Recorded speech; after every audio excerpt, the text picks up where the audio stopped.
সেদিন একজন আমাকে একটা স্ক্রিনশট পাঠালো যে আমার ছবি। আমাকে তো ভাই 9 বছরের টাকা দিয়ে চলে গেছে। ব্রেকআপের রিজনও তাহসানই ছিল। তার বিদেশ যাওয়ার সময় 15 লাখ টাকার মতো আমার কাছ থেকে হচ্ছে নিয়ে।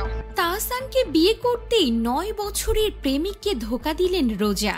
হ্যাঁ ভিউয়ার্স, এবার তাহসানের নতুন বউকে নিয়ে চাঞ্চল্যকর তথ্য ফাঁস করলেন তার পুরনো প্রেমিক। শুনেছি লিভিং পার্টনার হিসেবে ছিলেন তিনি। যেটা শুনেছেন মানে কিছু রটে তো কিছু বটে। তাহসানের বিয়ে নিয়ে একের পর এক ধোঁয়াশা সৃষ্টি হতে শুরু করেছে সামাজিক যোগাযোগ মাধ্যমে। ইতিমধ্যে জানা যায় রোজার বাবা ছিলেন একজন শীর্ষ সন্ত্রাসী, যাকে র‍্যাব গুলি করে মেরে ফেলেছে। এখন সামাজিক যোগাযোগ মাধ্যমে গুঞ্জন উঠেছে রোজা তার প্রেমিককে ধোঁকা দিয়েছেন তাহসানকে বিয়ে করার জন্য। এর আগে তাহসান তার বিয়ে নিয়েও ধোঁয়াশা সৃষ্টি করেছিলেন জনমনে। একবার তিনি বলছিলেন বিয়ে করেছেন, আবার পরবর্তীতে জানান বিয়ে এখনো হয়নি।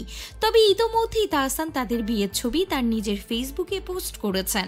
খোঁজ নিয়ে জানা যায় রোজার প্রেমিক ছিলেন যার পুরো নাম ফাইজ উদ্দিন বেলাল। 9 বছরের একটা সম্পর্ক ছিল এবং এটা 2016 থেকেই ছিল রিলেশনশিপটা। তিনি পেশায় একজন ব্যবসায়ী। তিনি বর্তমান ঢাকার খিলক্ষেতে বসবাস করেন। জানা যায় 9 বছরের প্রেমের সম্পর্ক ছিল তার প্রেমিকের সঙ্গে, কিন্তু হঠাৎ করেই রোজার বিয়ের খবর আসে জনপ্রিয় অভিনেতা ও সঙ্গীত শিল্পী তাহসানের সঙ্গে। রোজা ও তার প্রেমিকের সম্পর্কে শেষ পরিণতি কি হয়েছিল তা জানান ফোন কল রেকর্ডের মাধ্যমে, এবং সেখানে উঠে আসে আরো চাঞ্চল্যকর তথ্য। তিনি বলেন 9 বছরের সম্পর্ক ছিল, 2016 সাল থেকে সম্পর্ক ছিল আমাদের। 3 মাস হয় ব্রেকআপ হয়েছে আমাদের, আর এই ব্রেকআপের কারণও তাহসানই ছিল।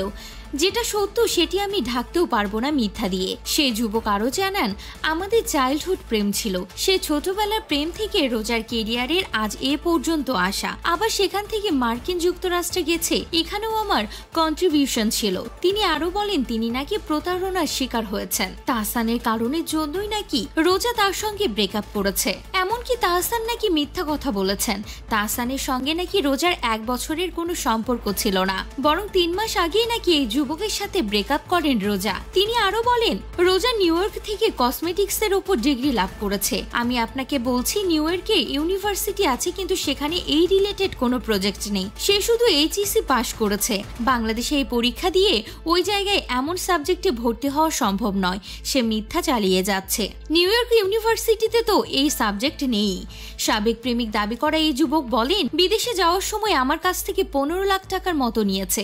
সে টাকাগুলো তো আমি পাইনি। আমি জানি না সে টাকাগুলো ফেরত দেবে কিনা।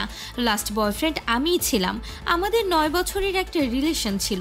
এমনকি 1 মাস আগেও সে আমাকে ফোন করে সব মিটমাট করে ফেলতে চেয়েছে। তবে এখনো এই বিষয় নিয়ে তাহসান বা তার স্ত্রী রোজা কোনো মুখ খুলেনি।